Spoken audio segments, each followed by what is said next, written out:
प्यारे बच्चों, जय हिंद। कैसे हो? आज हम एक्सरसाइज 3.5 करेंगे और दो चर वाले रैखिक समीकरण युग्म का जो 3.5 एक्सरसाइज है, उसका जो पहला सवाल आप स्क्रीन पर देख पा रहे हो। अब तक हमने दोनों विधियां, वैसे कहें तो तीनों विधियां, ग्राफीय विधि और विलोपन, प्रतिस्थापन, ये तीनों विधियां हम कर चुके हैं। अब जो इसकी आखिरी विधि है वो है वज्र गुणन विधि। ठीक है। वज्र गुणन विधि अक्सर मैंने देखा है कि बच्चे थोड़ा इस पे कंफ्यूज रहते हैं, तो आज उसी कंफ्यूजन को जो है अपने सोल्व करेंगे। इस वीडियो के बाद मुझे पूरा भरोसा है कि आप वज्र गुणन विधि भी आपको बहुत आसान लगेगी। कुछ ऐसी ट्रिक इस वीडियो में मैं बताने जा रहा हूं जिससे आपको ये विधि भी बहुत ही इजी रूप में आ जाएगी। जैसा कि पहला सवाल आप देख रहे हो कि निम्न रैखिक समीकरण के युग्मों में से किसका एक अद्वितीय हल है। देखो, अद्वितीय पर ध्यान दो। हमने अब तक सवाल जो पीछे किए हैं उसमें तीन तरह के युग्म हमें मिले हैं। जो दो रैखिक समीकरण युग्म है वो तीन तरह के मिले हैं। एक तो अद्वितीय हल, एक जिसका कोई हल नहीं है और जिसके अनेक हल हैं। लेकिन इस सवाल में आपको केवल उन्हीं सवालों को हल करना है जिसका अद्वितीय हल है। किसी का कोई हल नहीं है या किसी के अपरिमित रूप से अनेक हल है। पहले तो आपको इनको चेक करना है कि किसका एक हल है, किसके अनेक हल है और किसका कोई हल ही नहीं है। और इनमें से जिसका अद्वितीय हल है उस स्थिति में उसे वज्र गुणन विधि से ज्ञात कीजिए। तो कहने का मतलब यही है कि सबसे पहले आपको इन सवालों में चेक करना है। चार सवाल हैं, इन चारों सवालों में आपको चेक करना है कि ये जो समीकरण है इसमें क्या अद्वितीय हल है, कोई हल नहीं है या अनेक हल है। जब आप चेक कर लो तो उसमें सिर्फ उन्हीं सवालों को आपको हल करना है वज्र गुणन विधि से जिसके अद्वितीय हल है। ठीक है, तो पहला सवाल अपने करते हैं। देखो, आपके आगे पहला सवाल समीकरण दे रखी है x माइनस 3y माइनस 3 बराबर 0 और दूसरी समीकरण है 3x माइनस 9y माइनस 2 बराबर 0। तो सबसे पहले तो हम चेकआउट करेंगे कि क्या इसका कोई हल है या नहीं है। ठीक है, तो वही तरीका है जो हमने 3.1 3.2 में किया था। सबसे पहले मैं लिखता हूं, इसमें बताओ a1 क्या है। a1 है x का गुणांक। x का गुणांक कोई नहीं है तो 1। ठीक है, b2 फिर b2 कह रहा हूं, b1 क्या होगा -3 और c1 क्या होगा, ये भी -3। ठीक है, x का गुणांक a, y का गुणांक b और जो अचर पद है वो c। ठीक है, 1 क्यों लिखा है? क्योंकि दो समीकरण है, ऊपर वाली में 1 और नीचे वाली में 2। a2 कौन हुआ? x का गुणांक 3, b2 कौन हुआ? -9 और c2 -2। ठीक है, मैं यहां लिख देता हूं, यहां पे हम इसको, यहां ये दे रखा है। अब हम क्या करेंगे, चेक करेंगे इसको। ठीक है, तो चेक करते हैं a1 बटे a2। a1 बटे a2 बताओ क्या है? a1 बटे a2 1/3। ठीक है, 1 और 3। b1 बटे b2 क्या है? b1 बटे b2 है -3 बटा -9। तो ये कट जाएगा, माइनस से माइनस कैंसिल हो गया, 3 एकम 3, 3 तिया 9, यानी ये भी 1/3 आ गया। ठीक है, अब दोनों बराबर हैं तो हमें c1 बटे c2 भी चेक करना पड़ेगा। अगर ये बराबर ना होता तो हम सीधे अद्वितीय हल लिख देते, तीसरा चेक करने की जरूरत ही नहीं है। लेकिन ये बराबर है तो हम c1 बटे c2 भी चेक करेंगे। तो c1 बटे c2 देखो क्या है, -3 और -2, माइनस से माइनस, नेगेटिव से नेगेटिव कट गया तो 3/2। ठीक है, अब देखो इन तीनों को ध्यान से देखो, कौन बराबर है और कौन बराबर नहीं है। चूंकि a1 बटे a2 बराबर है b1 बटे b2 के, लेकिन बराबर नहीं है c1 बटे c2 के। तो ऐसा जब होता है तो बताओ, उसमें आपको सारणी याद होगी, सारणी दे रखी है। उस सारणी के अंदर अगर a1 बटे a2 बराबर हो लेकिन लास्ट वाला बराबर ना हो, तो ऐसा कब होता है? जब रेखाएं समानांतर होंगी। रेखाएं क्या होंगी? समानांतर होंगी। और जो रेखाएं समानांतर होंगी, जो एक दूसरे को कभी काटेंगी नहीं, तो इसलिए इसका कोई हल ही नहीं होगा। इसका कोई हल नहीं है। जब इसका कोई हल ही नहीं है तो आगे हम हल भी नहीं करेंगे, इसे वज्र गुणन विधि से हम हल नहीं करेंगे। वज्र गुणन विधि से उन्हीं को ही हल करना है जो अद्वितीय हल हो। यानी अद्वितीय का मतलब होता है कोई एक, जैसा कोई दूसरा ना हो। अद्वितीय कोई दूसरा ना हो जिसका केवल x का मान और y का मान एक ही हो। तो ठीक है, पहला सवाल हो गया। अब अपने नेक्स्ट सवाल, दूसरे सवाल में देखो। दूसरे सवाल में ये समीकरण दे रखी है। तो वज्र गुणन विधि से जब भी आप हल करो तो हमेशा समीकरण को इस रूप में लिखो, क्योंकि 5 इधर की तरफ आया हो ना, अचर पद को यहां ले आओ। x प्लस वाई, 5 इधर आएगा तो किसका हो जाएगा माइनस का, और यहां क्या आ जाएगा 0। तो ये समीकरण हमारी एक आ गई। और इसको भी इसी तरह लिख लो, 3x प्लस 2y, 8 इधर लेके आए तो माइनस का 8 बराबर 0। ठीक है, इस रूप में लिख लो हमेशा समीकरण इस तरह। वज्र गुणन विधि में हमें आसानी रहेगी। अब वही चेक करेंगे, a1 बटे a2 क्या है, तो मैं सीधा लिख देता हूं a1 बटे a2। तो a1 x का गुणांक 2 और इसमें a2 x का गुणांक 3, तो 2 बटा 3 आ गया। b1 बटे b2 क्या है, y का गुणांक 1 और इस y का गुणांक 2, तो 1 बटा 2। अब देखो शुरू का ही बराबर नहीं है, a1 बटे a2 बराबर नहीं है b1 बटे b2 के, देखते ही पता लग रहा है। तो तीसरा हमें देखने की आवश्यकता ही नहीं है ना। मैंने पहले भी आपको बताया था कि अगर a1 बटे a2 बराबर ना हो, यानी शुरू वाला ही अगर बराबर नहीं हो, तो सीधा आप लिख दो अद्वितीय हल है। तीसरा देखने की, तीसरा चाहे बराबर हो चाहे ना हो, उससे कोई फर्क नहीं पड़ता। अगर पहला ही बराबर ना हो, तो यहां लिखता हूं चूंकि a1 बटे a2 बराबर नहीं है b1 बटे b2 के, इसलिए अगर बराबर नहीं है तो क्या होता है, इसका अद्वितीय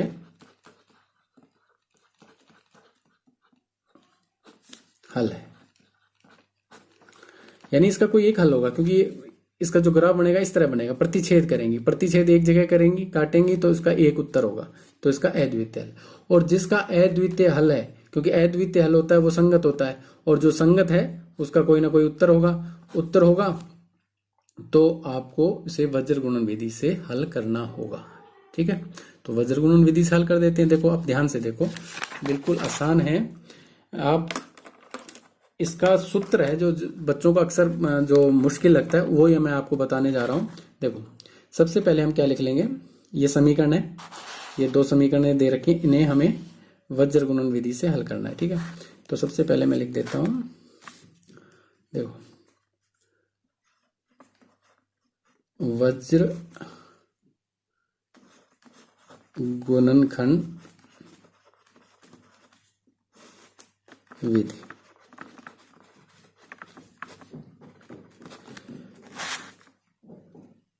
सबसे पहले आप क्या करो, x y आपको वज्र गुणन विधि में अक्सर ये लिखने हैं। ठीक है, और अपॉन यानी बटे में कर लो, और बराबर का निशान, ये आपको लिखना ही लिखना है। एक ट्रिक बता रहा हूं मैं, इसे आप याद भी आसानी से रह जाएगा, क्योंकि सूत्र अक्सर याद नहीं रहता। हम जो बुक में दे रखा है आपके जो सूत्र, वो अक्सर याद नहीं रहता। तो मैं सीधा आपको एक ट्रिक बता रहा हूं जिससे आपको आसान लगेगा बिल्कुल। ठीक है, सबसे पहले x y और 1 लिख लेना है आपको। उसके बाद आपको क्या लिखना है, ये बस याद रखना है आपको, BC CA और AB, बस ये याद रखना है। x के बटे में BC और y के बटे में CA और 1 के बटे में AB, इतना तो याद रख ही लोगे। अगर इतना आपको याद रह जाए तो फिर आगे आपको याद ही रह जाएगा। BC है तो BC में से BC घटा दो, CA है तो CA में से CA घटा दो, और AB में से AB घटा दो। ठीक है, ये वज्र गुणन विधि का सूत्र बता रहा हूं। अब आपको क्या लिखना है, अब आपको लिखना है 12 21 12 21। देखो 1 2 यानी 12 फिर 2 1 यानी 21, 12 21 12 21 12 21 हो गया। बस सूत्र हो गया आपका।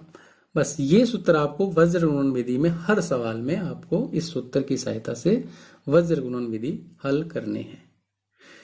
अब देखो, अब नेक्स्ट पार्ट यहां से क्या चालू होता है, b का c से गुणा है, तो इसमें देखना है कि b1 और c2 कहां है। देखो b1 कौन है 1 और c2 कौन है, अच्छा यहाँ c2 लिखा नहीं ना मैंने, तो चलो मैं लिख देता हूं।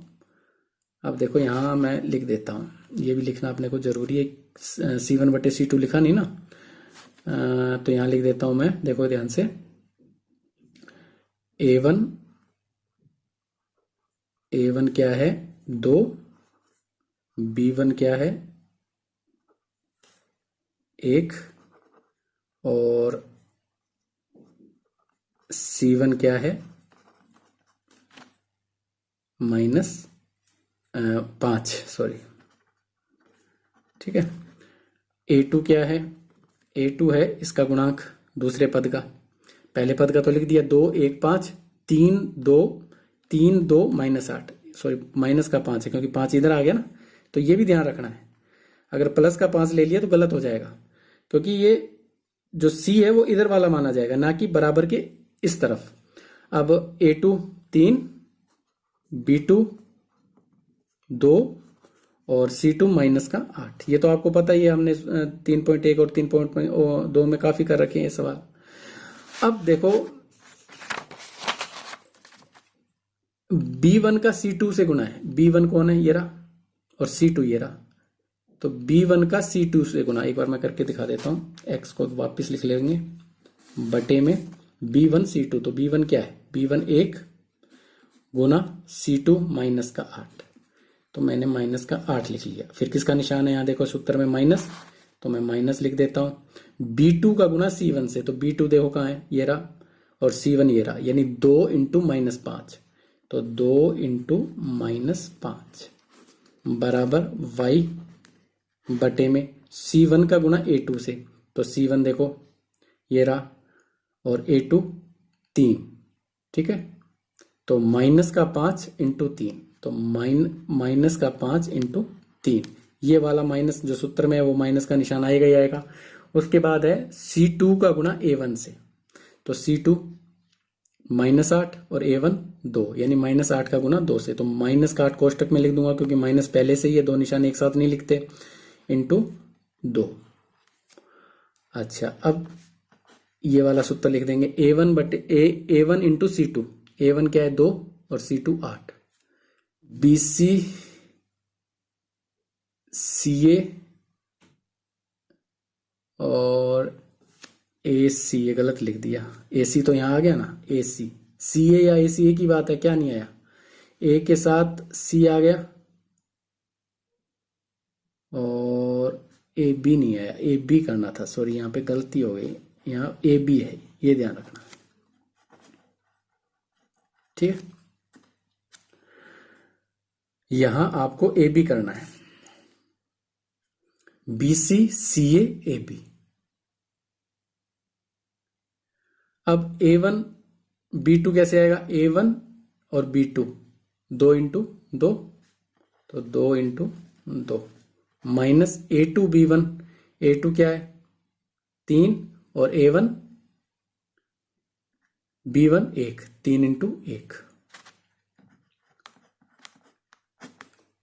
अब इनका गुणा कर देंगे, तो गुणा क्या हो गया 8 × 8 माइनस का 8 प्लस 5 दूनी 10, माइनस माइनस देखो प्लस हो गया, प्लस का 10, ये भी ध्यान रखना है।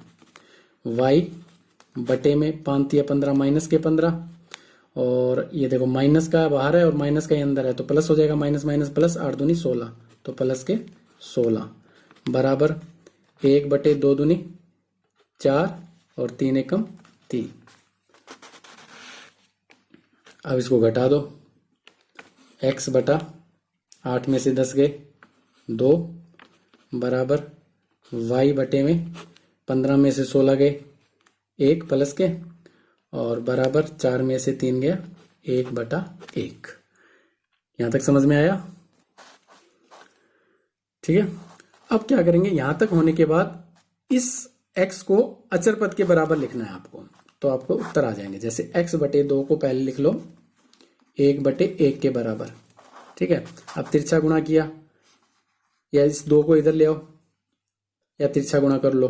2 को x से गुणा किया 2x और 2 एकम 2, x बराबर क्या आ गया 2 बटे 2, क्योंकि 2 भाग में आ गया तो x का मान क्या आ जाएगा 1 आ जाएगा। तो ये x का मान आ गया। अब एक बार तो इसके आगे, अब एक बार इसको इसके आगे y बटे 1 बराबर 1 बटे 1, फिर तिरछा गुणा किया, y को 1 से गुणा किया y और 1 को 1 से गुणा किया 1, तो y बराबर 1 आ गया। तो ये हमारे 2 मान आ चुके हैं, ठीक है।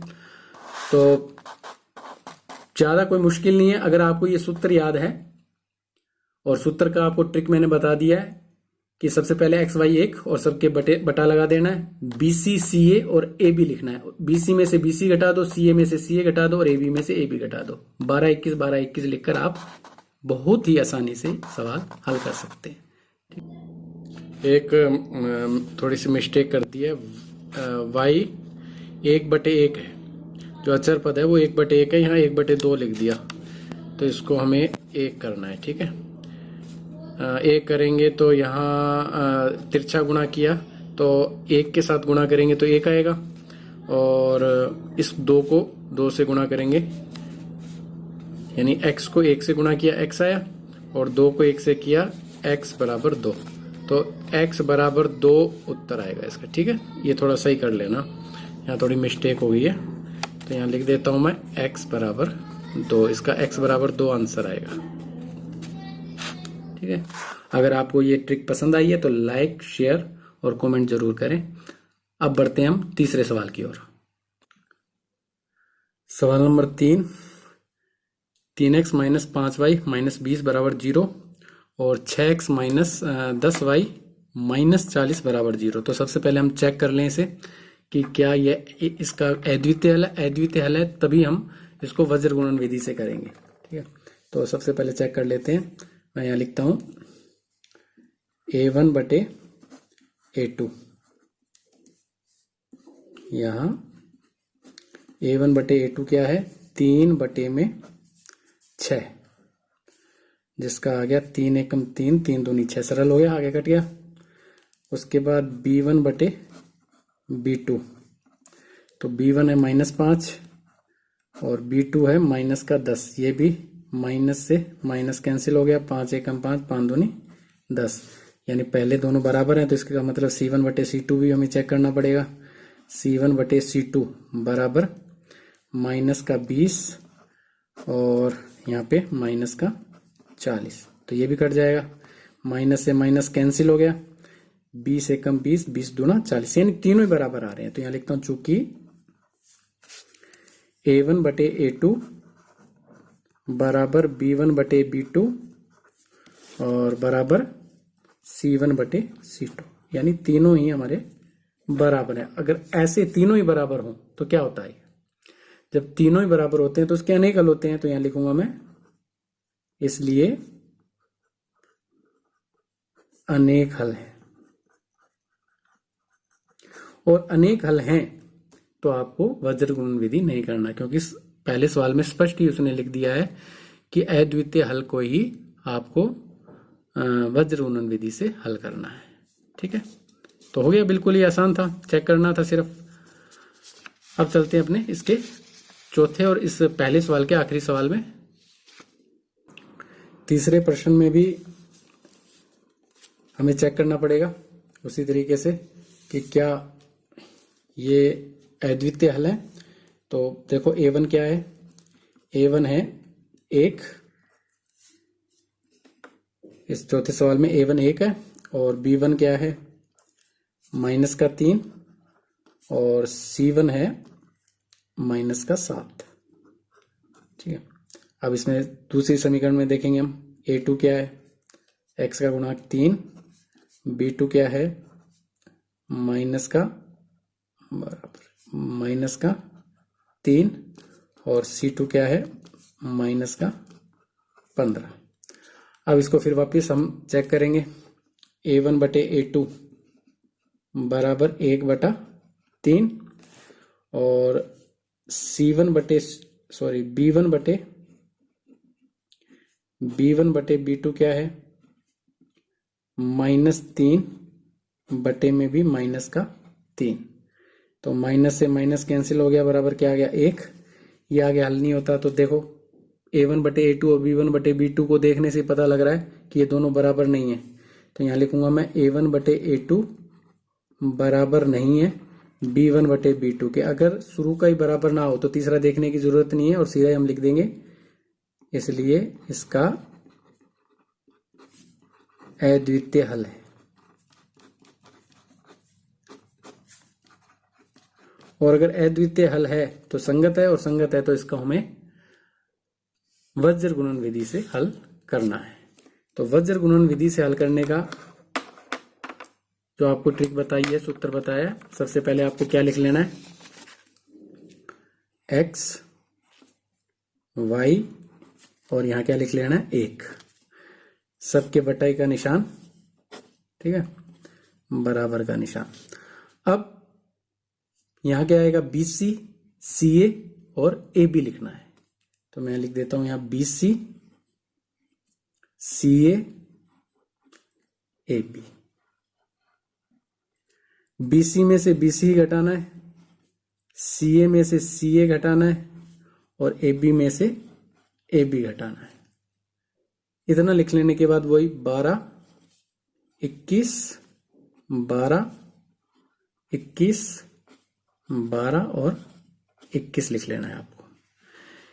इसके बाद ये जब आप लिख लोगे तो आपको आपके सामने ये सूत्र आ गया। अब बस आप इसमें आपको मान इनपुट कराना है तो आपका सवाल हल हो जाएगा। ऊपर से देख के आपको मान इनपुट कराना है। ऊपर हमने लिख ही रखे हैं इनके मान। A1 क्या है 1। अब देखो मैं वापिस लिख लेता हूं इसको, x बटे में B1 का गुणा C2 से। तो B1 है -3 और C2 -15। तो दोनों ही माइनस किए, तो दोनों ही माइनस के आपको लिखने पड़ेंगे। तो मैं यहां लिख देता हूं -3 इंटू -15, ठीक है। उसके बाद माइनस का निशान है तो माइनस का, फिर B2 का गुणा C1 से। तो B2 देखो क्या है -3 और C1 -7। तो -3 का गुणा -7 से, ये लिख लेने के बाद अब y का C1 इंटू A2। तो C1 देखो क्या है, ये रहा C1 और A2 ये रहा, -7 का गुणा 3 से। तो यहां लिख देता हूं -7 इंटू 3। यहाँ माइनस, सूत्र में माइनस का निशान है तो माइनस का आएगा। फिर C2 का गुणा A1 से। तो C2 और A1 यानी -15 का गुणा 1 से।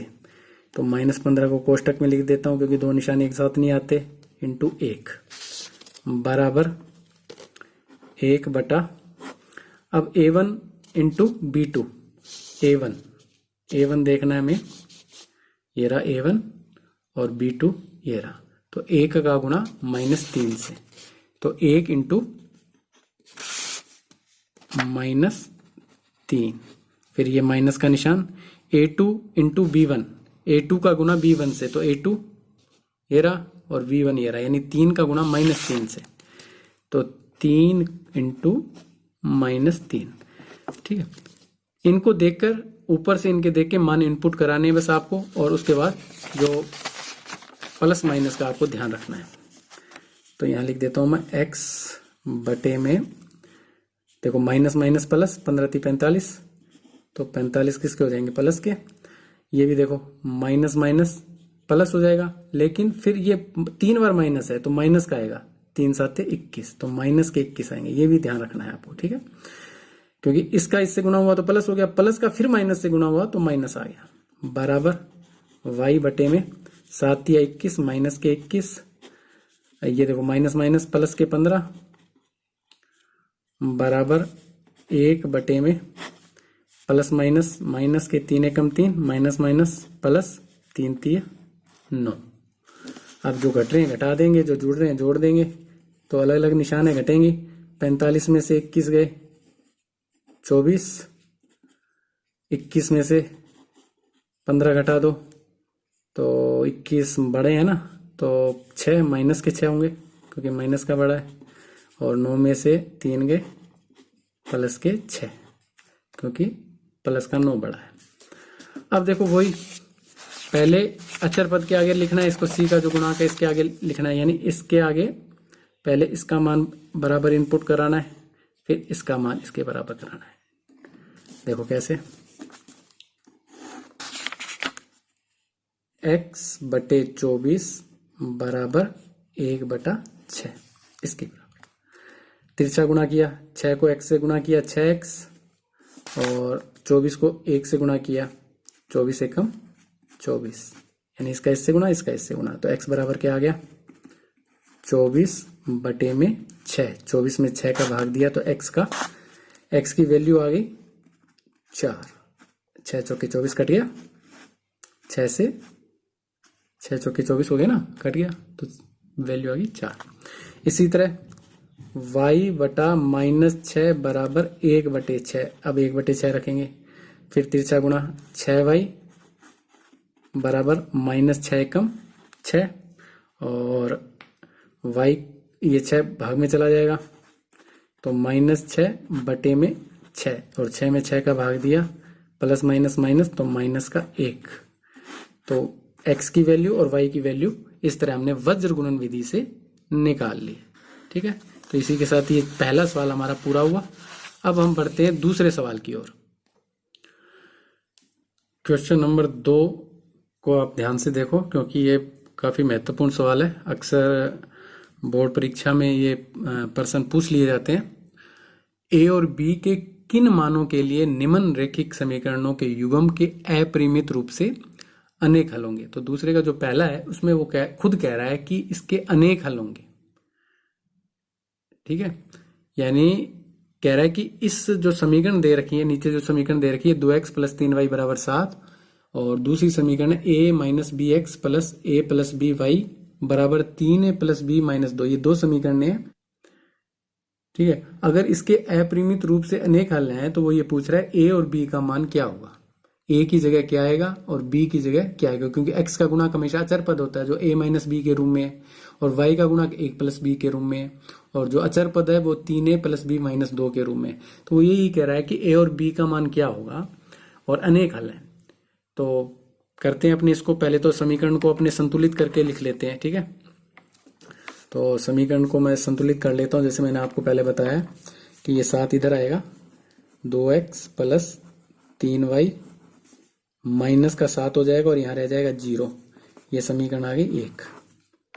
ठीक है, और दूसरी समीकरण a माइनस बी एक्स, और उसके बाद क्या है a प्लस बी वाई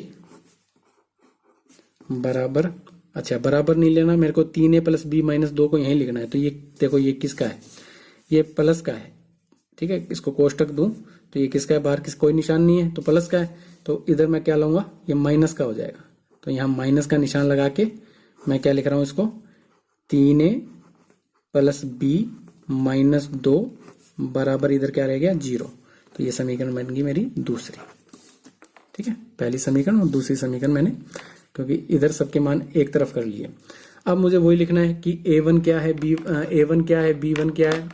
तो मैं लिखता हूं a1, देखो a1 पहली समीकरण में देखा जाता है, तो a1 है 2, b1 3 और c1 है माइनस का 7।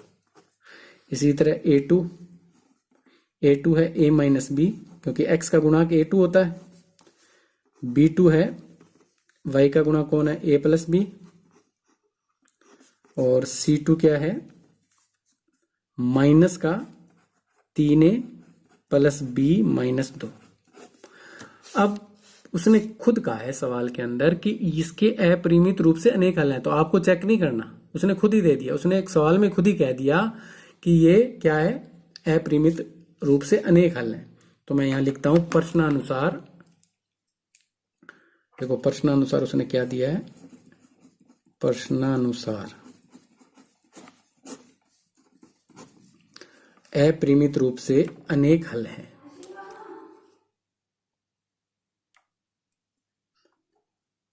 अपरिमित रूप से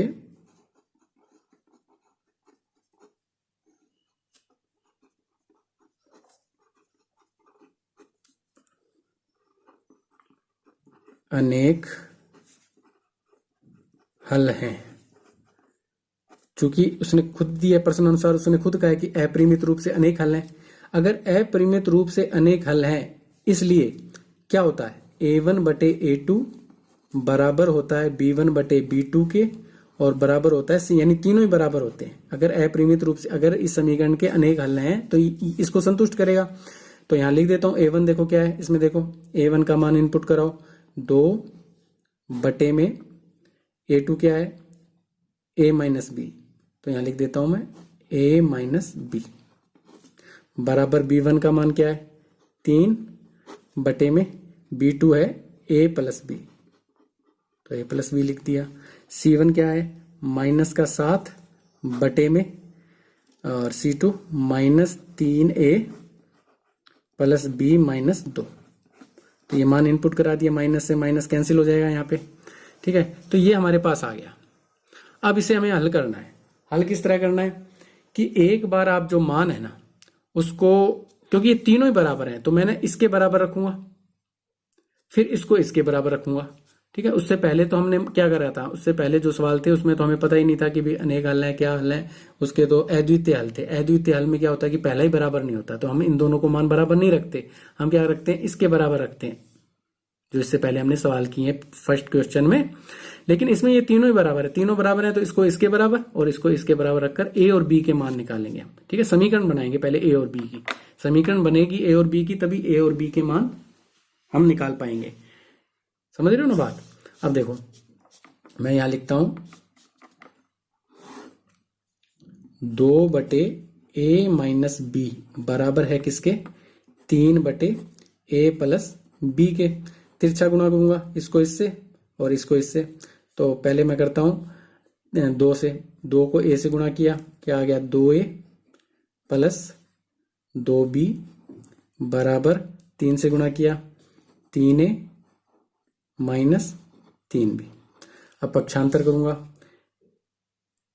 3a के पास किसको ले जाता हूं, इस 2a को इधर ले आता हूं, तो ये माइनस का 2a हो गया, ठीक है। और 2b के पास ले जाता हूं मैं इस 3b को, b वाले अलग कर लिए, a वाले अलग कर लिए, तो 2, ये 3b इधर आया तो प्लस का हो गया, ये 2a इधर आया तो माइनस का हो गया, 3 और 2 कितने हो गए, 5b, और ये घट जाएंगे, 3 में से 2 गया 1a। तो चूंकि a बराबर क्या आ गया, a बराबर आ गया 5b, इसको समीकरण दे देता हूं मैं। तो a का मान हमने 5b के रूप में निकाला है। अभी हम आगे और हल करेंगे। अब इसको इसके बराबर रखता हूं मैं बारी बारी से, क्योंकि तीनों ही बराबर हैं, तो मैं लिखता हूं 3a प्लस बी बराबर 7 बटे में 3a प्लस बी माइनस 2। फिर वही तिरछा गुणा, इसको 3 से और इसको 7 से, तो ये क्या आ गया, 3 तिया 9a प्लस 3b और 3 दूनी माइनस के 6, और 7 से किया तो 7a प्लस 7b। तिरछा गुणा कर दिया, तिरछा गुणा करने के बाद अब a वाले अलग कर लो, 9a, इस 7a को इधर लेके आया तो माइनस का 7a हो गया, ठीक है। अच्छा 3b को भी इधर ही लिख देता हूं, इसको भी इधर ले आता हूं, 7b को इधर लेके आया तो माइनस का 7b हो गया। ये 6 को उठा के उधर ले जाता हूं, तो 6 माइनस का है तो किसका हो जाएगा, 6 हो जाएगा प्लस का, ये 6 उधर चला गया। 9 में से 7 गए 2a, और माइनस के 3 में से 7 में से 3 गए 4b बराबर 6, ठीक है। अब ये समीकरण सरल हो जाएगी। किसके पहाड़े से कट रहे हैं तीनों, देखो ध्यान से, तीनों में किसका भाग जा रहा है, तीनों में ऐसी कौन सी संख्या जिसका भाग जा रहा है, तो इनमें 2 का भाग सब में जा रहा है, तो और सरल कर लेंगे। 2 एकम 2, 2 दूनी 4 और 2 तिया 6, तो हमने समीकरण और सरल कर ली, ये चौथी समीकरण बन गई। अब मैं यहां लिखता हूं समीकरण 4 में इस 3 का मान रख दो, यानी a का मान रख दो, 3 का मान, 3 की जो वैल्यू है, समीकरण 3 में क्या वैल्यू है, a की वैल्यू है 5b, तो 5b रख दूंगा मैं, इस a की जगह क्या लिख दूंगा 5b, तो ए बराबर 5b है, तो ए की जगह मैंने 5b माइनस 2b बराबर 3। 5 में से 2 गए, 5b में से 2b गए, 3b बराबर 3, तो b बराबर क्या आ गया 3/3। तो b की वैल्यू आ गई 3 में 3 का भाग दिया 1, तो ये b का मान आ गया। अब इस b का मान इसमें रख दो, b का मान समीकरण 3 में रखने पर a बराबर 5b, 5 का b यानी b का मान क्या 1, तो 1 रख दिया, b की जगह मैंने 1 रख दिया, तो 5 1 कम 5, तो a की वैल्यू क्या आ गई 5। b का मान 1 और a का मान 5 हो गया। तो इस तरह हमारा ये दूसरे का पहला सवाल हल हुआ। अब नेक्स्ट क्वेश्चन की ओर चलते हैं।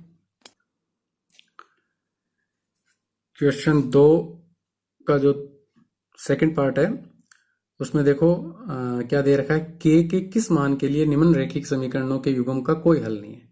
देखो इससे पहले वाला जो पार्ट था, दूसरे का जो पहला पार्ट था, उसके अंदर वो कह रहा था कि उसके अनेक हल हैं, लेकिन इस पार्ट में वो कह रहा है कि इसका कोई हल नहीं है।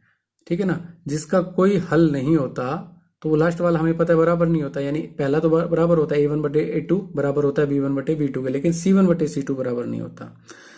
तो हमारे पास समीकरण दे रखी है 3x + y बराबर 1, और दूसरी समीकरण दे रखी है 2k - 1 जो x का गुणांक है, k - 1 जो y का गुणांक है, और अचर पद है 2k + 1 के रूप में।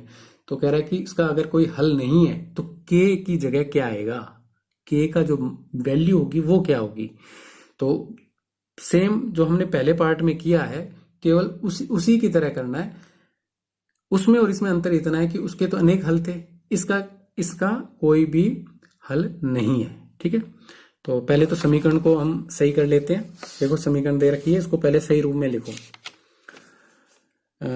इसको लिखता हूं मैं, 1 को इधर ले आता हूं तो 3x + y, 1 इधर आएगा माइनस का, यहां रह जाएगा 0।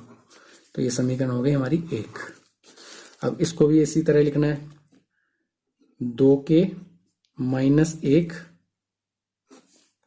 इसका गुणांक x का गुणांक प्लस k - 1 ये y का गुणांक है, और अचर पद को इधर ले आता हूं तो माइनस का हो जाएगा, 2k + 1 को जब इधर लेके आया तो ये माइनस का हो गया, और यहाँ क्या रह गया 0।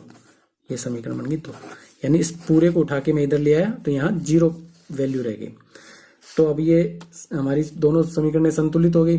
अब मैं लिखता हूं यहाँ a1 क्या है, a1 है x का गुणांक यानी 3, b1 क्या है y का गुणांक यानी 1, और c1 क्या है -1। उसके बाद a2 है x का गुणांक यानी 2k - 1, और b2 क्या है y का गुणांक यानी k - 1, और c2 है -2k + 1। ये मान लिख लिए। अब वो प्रश्नानुसार क्या कह रहा है, प्रश्नानुसार कह रहा है कि कोई हल नहीं है, तो मैं यहां लिखता हूं प्रश्नानुसार। प्रश्नानुसार उसने कहा है कि कोई हल नहीं है। अब आपको पता है कि कोई हल नहीं होता, मैं यहां लिख देता हूं पहले, कोई हल नहीं है। चूंकि कोई हल नहीं है इसलिए, तो किस रूप में होता है जिसका कोई हल नहीं होता, a1/a2 बराबर होता है b1/b2 के, लेकिन बराबर नहीं होता c1/c2 के। अगर जिसका कोई हल नहीं होता वो इस रूप में होता है। ठीक है, अब ये मान जो है इसमें इनपुट कराने, a1 कितना है 3, तो मैंने 3 लिख दिया। a2 का वैल्यू कितनी है 2k - 1, b1 की वैल्यू है 1, और b2 की k - 1। इसी तरह c1 बराबर नहीं है, c1 की -1,